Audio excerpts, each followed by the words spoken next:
Oi, beleza? Beleza pura. São 11 horas da noite de domingo e eu vou cumprir minha promessa de publicar hoje uma aula para vocês, tá?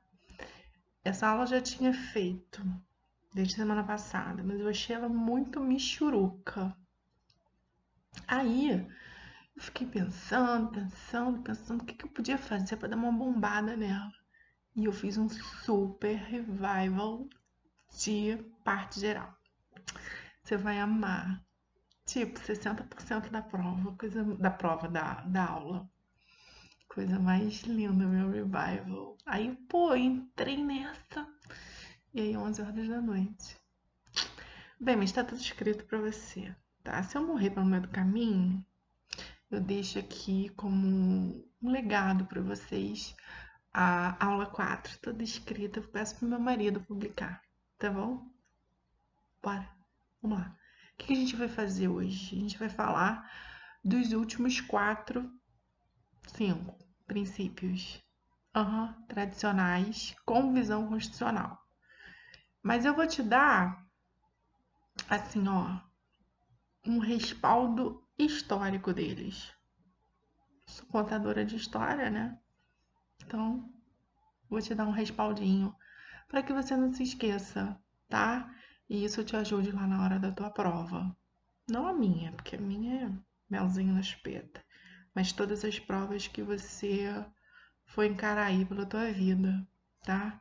Quero que você lembre de mim, tá bom, meu amor? Então vambora. O primeiro princípio que eu vou falar pra você hoje é do princípio da dignidade da pessoa humana.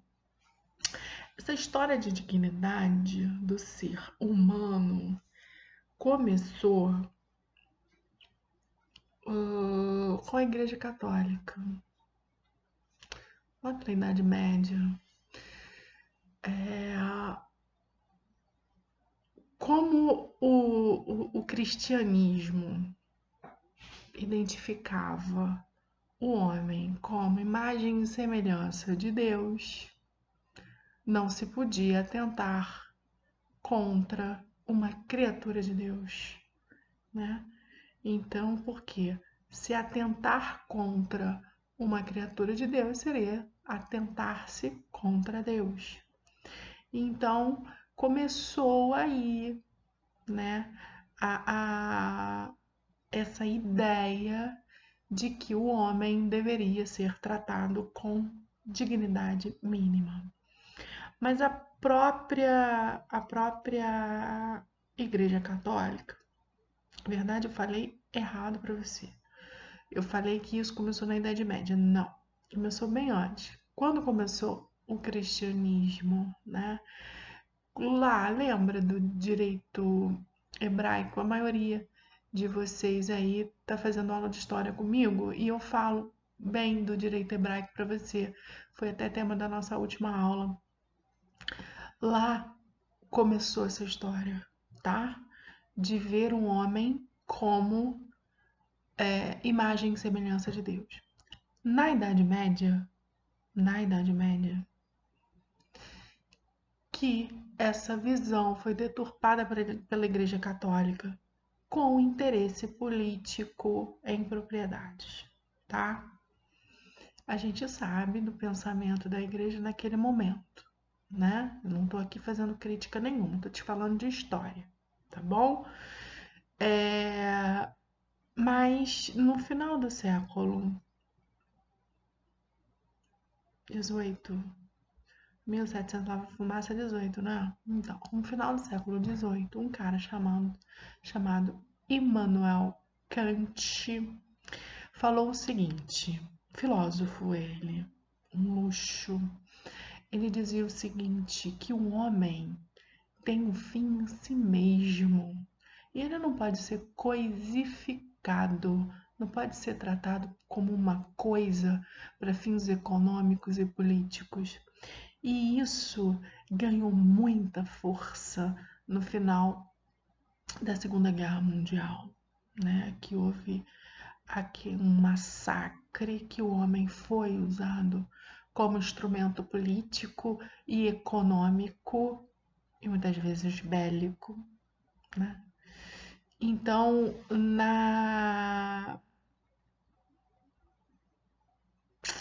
esse princípio de Kant, esse princípio kantiano, ganhou forças nesse pós-guerra, né? E também na Declaração Universal de Direitos Humanos das Nações Unidas, né? Isso vem logo previsto lá no primeiro artigo, no artigo 1º, tá? E aquela coisa linda que eu falo sempre para vocês, aquela carta de amor que todos nós recebemos, vocês, muitos de vocês antes mesmo de vocês nascerem, né? Eu não, recebi, eu já era adolescente quando eu recebi. Então, a nossa Constituição da República, aquela coisa linda, prevê lá no artigo 1º, né? Dentre os princípios da federação, o princípio da dignidade da pessoa humana, né?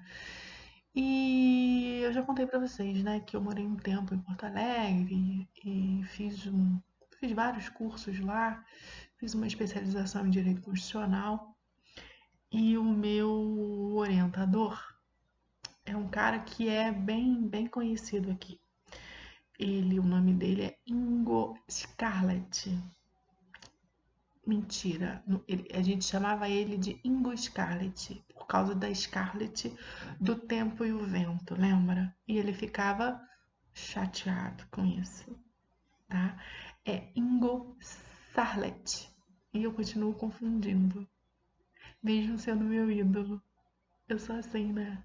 Tenho nada na cabeça, gente, impressionante. Tomara que ele nunca veja isso. Vocês, por favor, não publiquem, tá?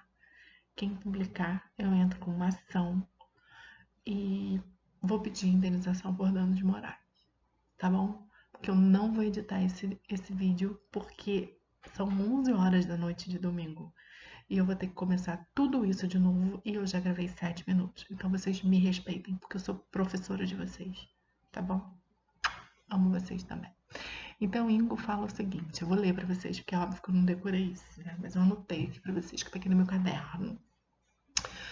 Por dignidade da pessoa humana, a qualidade intrínseca e distintiva de cada ser humano que o faz merecedor do mesmo respeito e consideração por parte do Estado e da comunidade, implicando, nesse sentido, um complexo de direitos e deveres fundamentais que assegurem à pessoa tanto contra todo e qualquer ato de cunho degradante e desumano, como venham a lhe garantir as condições existenciais mínimas para uma vida saudável, além de propiciar e promover sua participação ativa e corresponsável nos destinos da própria existência e da vida em comunhão com os demais seres humanos. É uma poesia, né?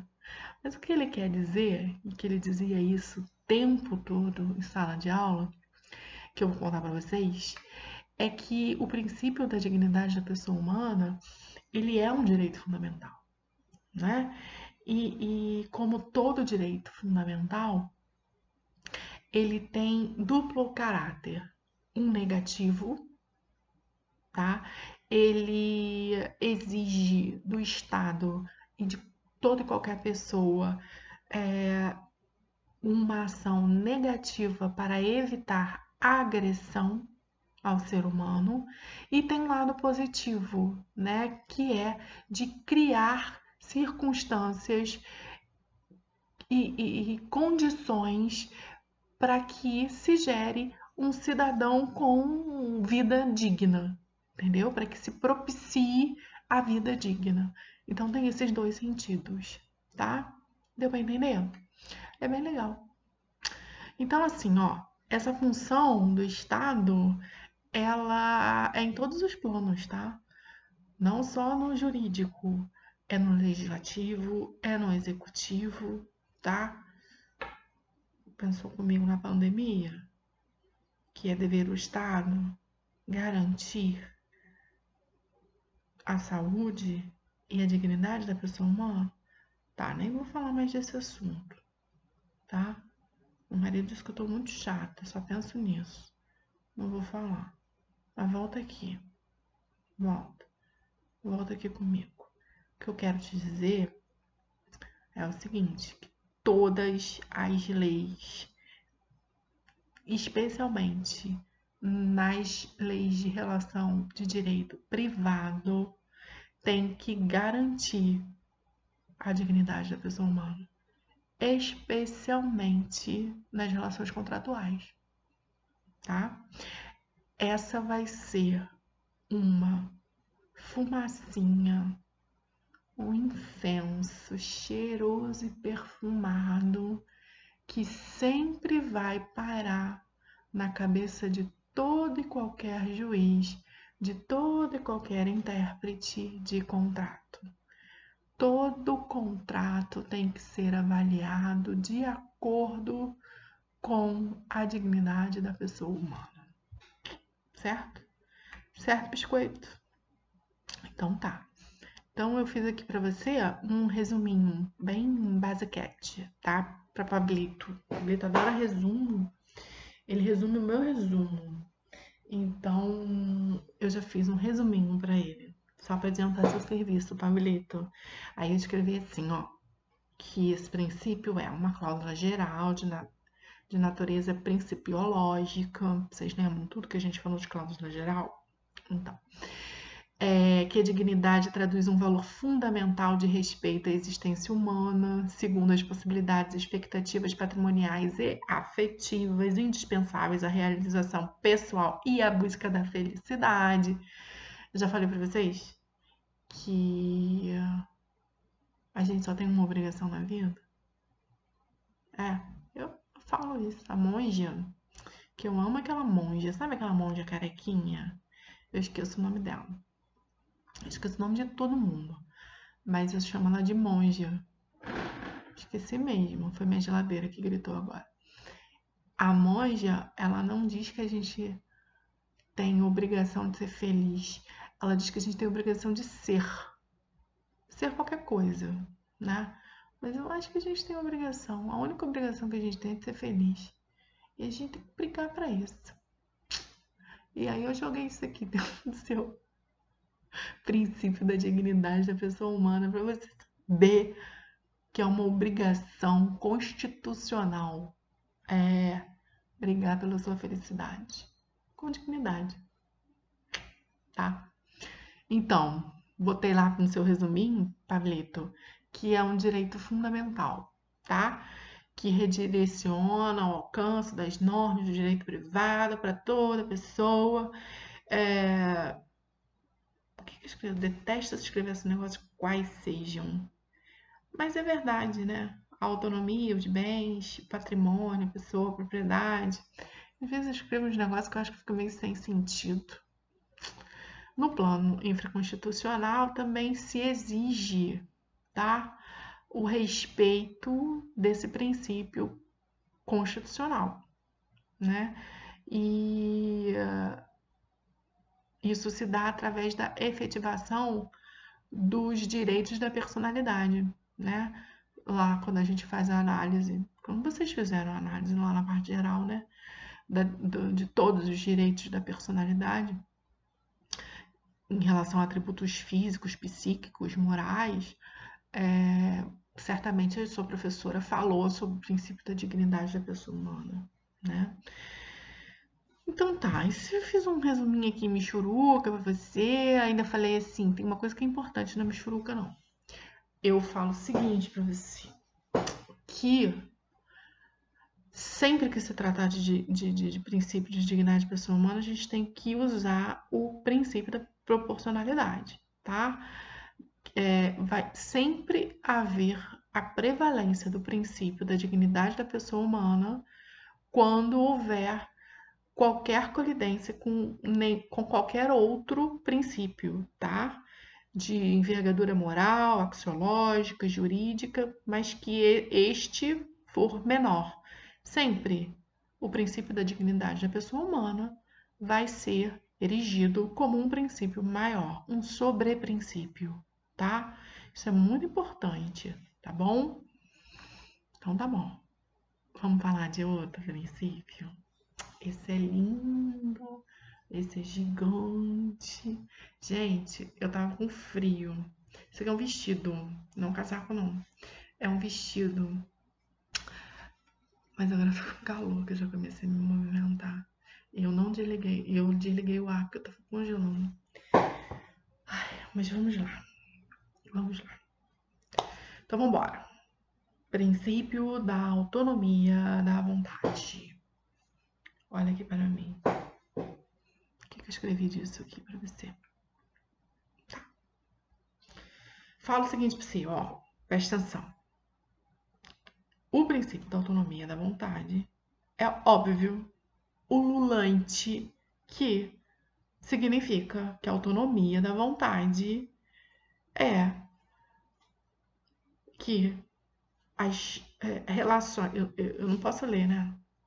Vocês observaram que eu leio, aí eu interpreto o que eu li, eu quero interpretar o que eu escrevi.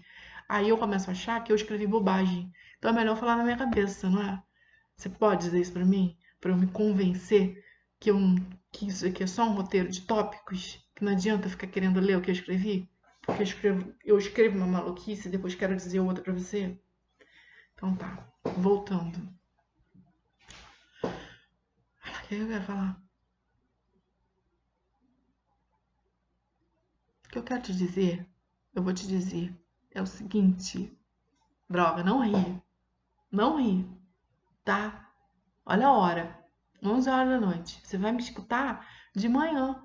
Fresquinho, com a cabeça fresquinha, tranquilo. Eu não. Tô aqui ralando desde cedo. Trabalhei hoje pra caramba. Então você desculpa, sua professora que é velha já, né? Então o que eu quero te dizer é o seguinte, meu amigo, que é óbvio que o princípio da autonomia da vontade significa que nas relações obrigacionais o que há de preponderar é a vontade da parte, né? Ainda que no nosso contexto de ordenamento jurídico se exija uma análise do contrato de acordo com a função social. Mas o que prepondera e sempre há de preponderar é a vontade daquelas partes de fazer o contrato, tá? Então, o que eu quero te dizer é uma coisa que é muito importante. O núcleo, o núcleo da relação contratual sempre vai ser a vontade das partes, tá? Essa é a fonte de legitimação da relação jurídica. Agora, a lei, ela fica em segundo plano. Sim. A não ser quando a lei exigir uma forma. Mas no primeiro contexto, o que vai preponderar sempre é a vontade das partes. Tá bom, meu amor? Isso não significa que a lei. Desculpa, isso não significa que a lei não deve ser seguida. É óbvio que ela tem que ser seguida, né? O que eu quero te dizer é que a vontade é muito mais importante do que a lei nesse primeiro momento, tá?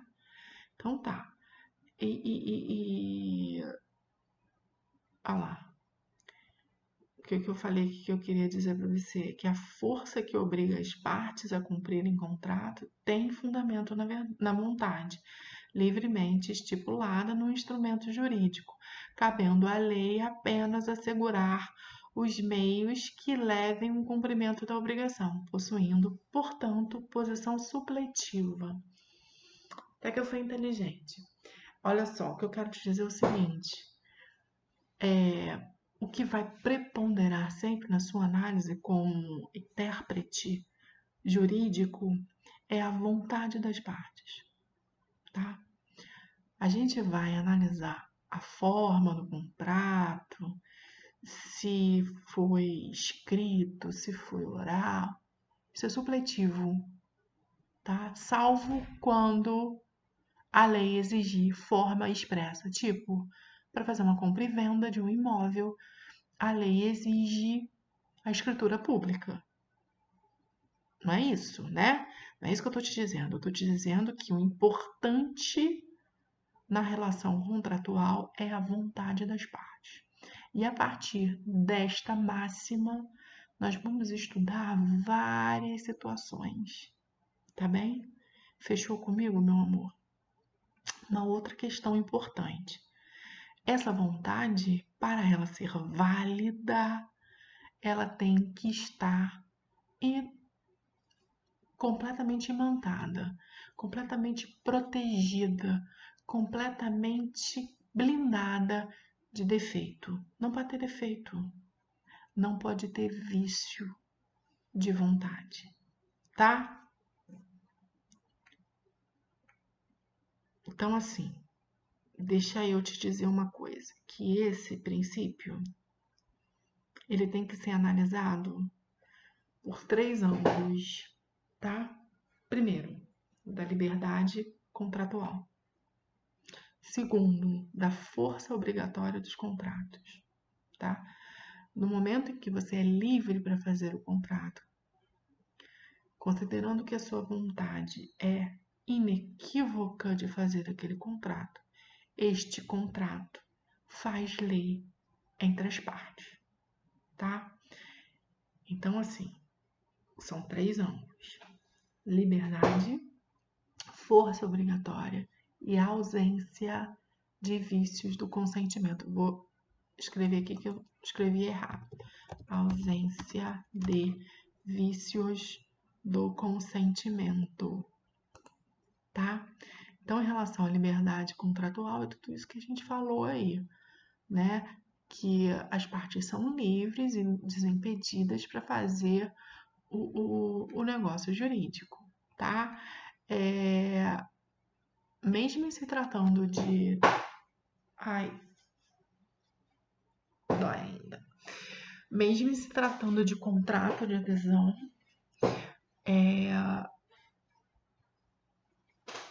essa máxima é válida, tá? Mesmo no contrato de adesão, há manifestação de vontade inequívoca. O que a gente vai ver mais a seguir é que, em relação ao contrato de adesão, é possível se analisar se houve um defeito do negócio jurídico, se houve uma alteração da situação em que ele foi firmado, tá? Mas em relação à vontade, ainda que seja de adesão, meu amor, ainda que seja de adesão, tá? Este contrato, ele, de regra, é válido se tiver manifestação inequívoca de vontade e mais, amor, tem que ser cumprido. Desculpa aí, tá? Se você achou que só porque era de adesão, contrato das Casas de Bahia não precisava ser cumprido. Precisa ser cumprido. Tem força obrigatória, tá? Então, assim, o que eu quero falar em relação à liberdade de contratar? Isso significa liberdade de com quem se contrata, é uma escolha da parte, com quem ela vai contratar, sobre o que vai contratar, quando vai contratar e como contratar, tá? A parte vai, inclusive, escolher a forma, salvo, já te falei 85 vezes, se a lei determinar uma forma específica. Ok, amor? Então é isso.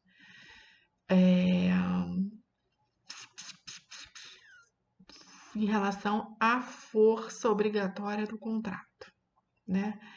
É aquela paradinha que a gente não para de falar, que eu já falei para você sobre lá atrás, quando eu falei para você sobre a evolução dos princípios, eu falei para você sobre o Pacta Sunt Servanda.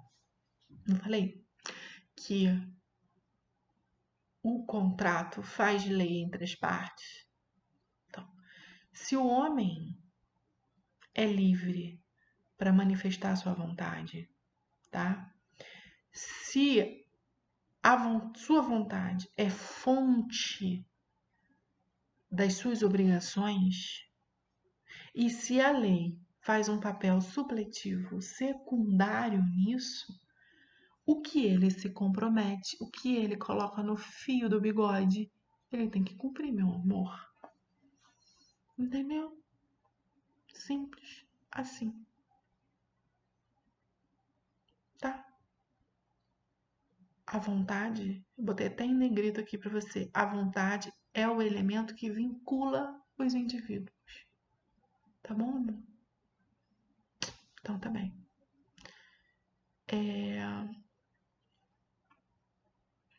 Escrevi um negócio aqui, fiz até piadinha pra você.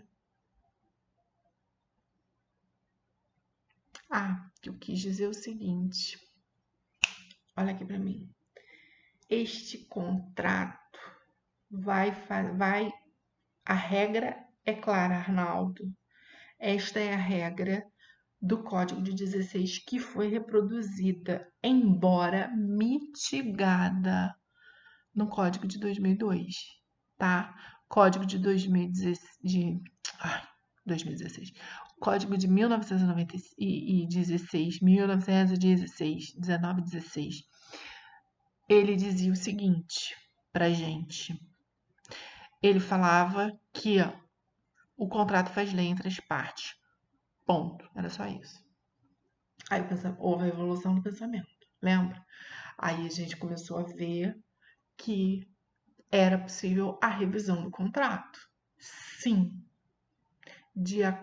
Se houve mudança nas circunstâncias que levaram as partes a contratar, era possível sim alterar o contrato, tá? Mas a princípio, meu amor, a regra é clara. Este contrato não vai ser alterado, a não ser que as partes assim determinem. Então, primeira máxima, contrato faz lei entre as partes. A minha luz já está apagando junto com a minha, vem junto com a minha energia. O contrato faz lei entre as partes e ele só vai ser alterado por vontade das partes, tá? Exceção, alteração das circunstâncias. Outra exceção, defeito do negócio jurídico. Outra exceção, defeito social. Tá bem? Fechou o pacote. Terceiro ângulo, vício do consentimento, tá? Eu acho que eu vou interromper o meu vídeo, que já tem 28 minutos de tagarelice, e eu vou começar um outro vídeo bonito falando desse último item do pacote. Por quê? Eu vou querer fazer um revival com você aqui, de parte geral, e acho que eu vou falar mais uma meia hora, tá? A gente se vê no próximo. Beijo!